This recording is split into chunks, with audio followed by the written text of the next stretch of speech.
Mr. Moss, and I'll be here to interview you, just ask a couple questions concerning my history project. Now, Mr. Moss, what do you think about the United States entering World War II following the bombing of Pearl Harbor? I beg your pardon? What did you think about the United States entering World War II following the bombing of Pearl Harbor? Well, I don't think about it much. I was not alive at the time, but my father had to be in the Army Air Corps during World War II, and was stationed in Burma. As a matter of fact, most of the time, part of the time in India. Happily, he survived the war. I think after the bombing of Pearl Harbor, America had no choice about having to go to war with Japan. Do you believe the United States government already knew about the possibility of the bombing of Pearl Harbor before it happened? From everything I've read historically, I think there was some warning. I think America's leaders had an indication that there was likely to be an attack.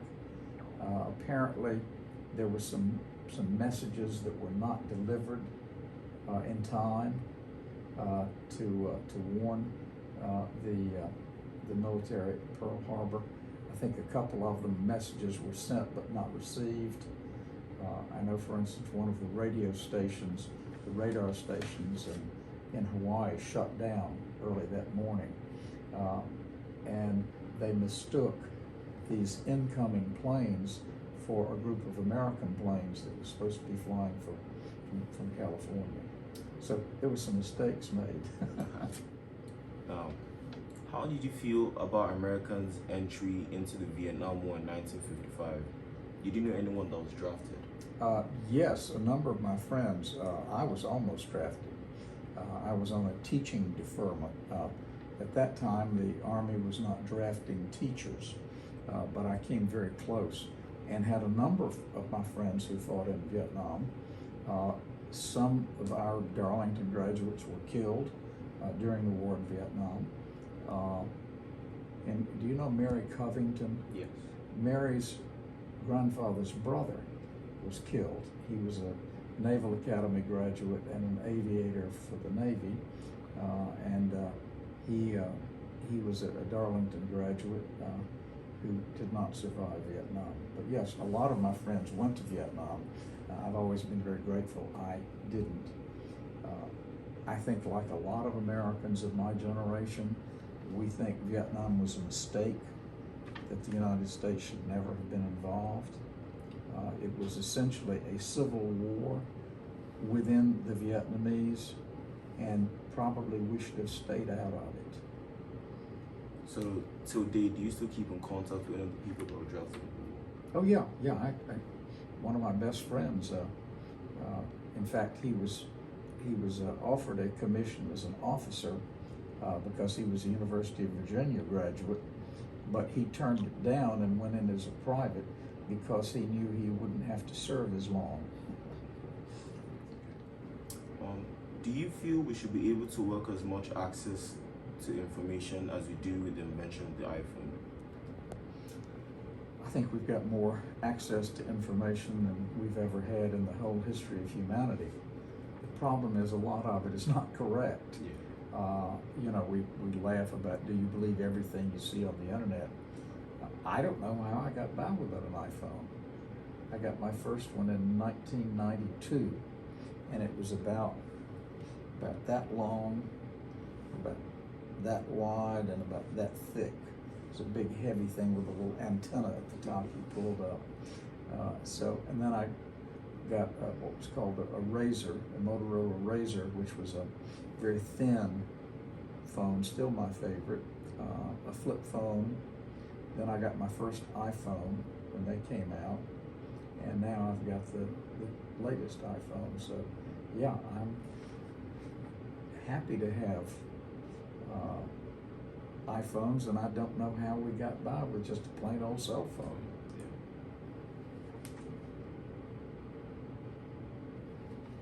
In fact, the iPhone has almost replaced my laptop.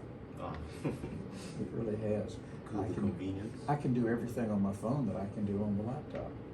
So do you think it's more convenient than it was then than it is now? Oh yeah, very much so. I'll give you an example of what a difference cell phones have made. When I was a student at Darlington, upstairs are you in Moser or? I'm in Moser. At the end of the hallway, there was one pay telephone. And that was the only way that students could communicate with anybody else. If your parents wanted you, they called that one cell phone for everybody on the hall. There were no cell phones, there were no landlines for students. There was just the one cell phone that everyone had to use. Yeah, that's a cell phone, one pay phone. You had to have your quarters ready. How did you feel about climate change and other environmental issues in the 90s? I worry very much about climate change. Mr. Trump told us there was no climate change. Mr. Trump told us there was no global warming. That's what I mean about being careful and believing what you hear. He lied to the American people. Like a lot of people, he pretended there was no climate change. We know there is.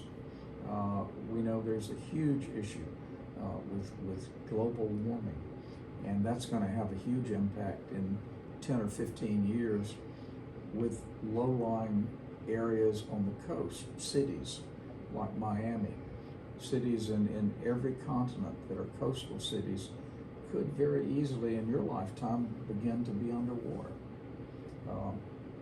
I'm excited about the use of solar energy. You notice we have solar panels across the highway on Darlington's property. I believe in wind turbines generating electricity. I recycle everything in my house. I have 3 recycling bins, one for paper, one for cardboard, one for plastic and aluminum. I think in your lifetime you will see a huge change in the climate if we don't all do something important quickly. Now, how has your opinion changed since then about the climate? Has your opinion changed? Has it varied? I just think I've gotten more conscious of it, much more aware. I don't really like hot weather, and America's temperature keeps rising, as does the rest of the world. The more we can do to get rid of coal-fired generators, the more we can do to move to electric cars, all those things will help climate.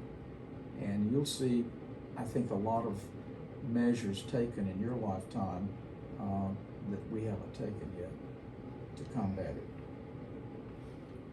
Were you a part of supporting the women's rights movement? Oh yes, I still am. The women's rights movement actually followed the civil rights movement in this country. And the whole focus of the women's movement is about to take a major step backwards in time with the Supreme Court.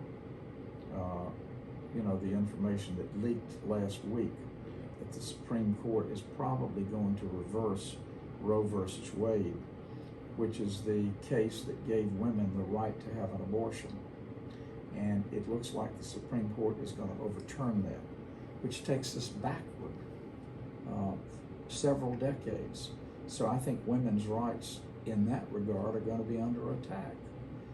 I don't like the idea of abortion, but I believe that a woman's body is her business and her doctor's business, not the government's.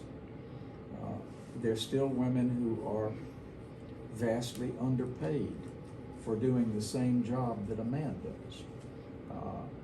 That's something that women still need to make progress on. I think this Roe versus Wade decision is probably going to start the women's movement back up again. How was it impactful to you? Did it change your thinking concerning women, men, and how the government votes? I think I've just always believed that women have the right to decide for themselves whether they wanted a pregnancy or whether they wanted to end the pregnancy. I think particularly in the cases of rape.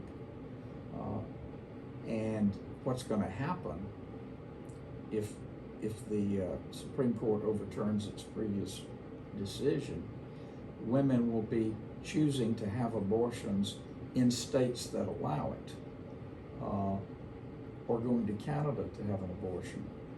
And I think the people that are most affected by that are the poor. You know, if a wealthy woman is raped or gets pregnant by mistake, she can afford to fly to New York or Los Angeles or go to Canada and have an abortion. But a poor woman who works in a factory or a mill at minimum wage and has 2 or 3 kids at home, she can't.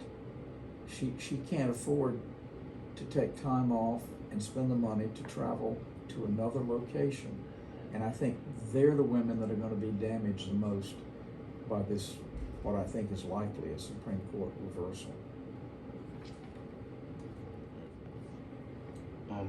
Have you ever lived or experienced through anything like the Black Lives Matter protest that took place in 2020? Have I ever experienced what?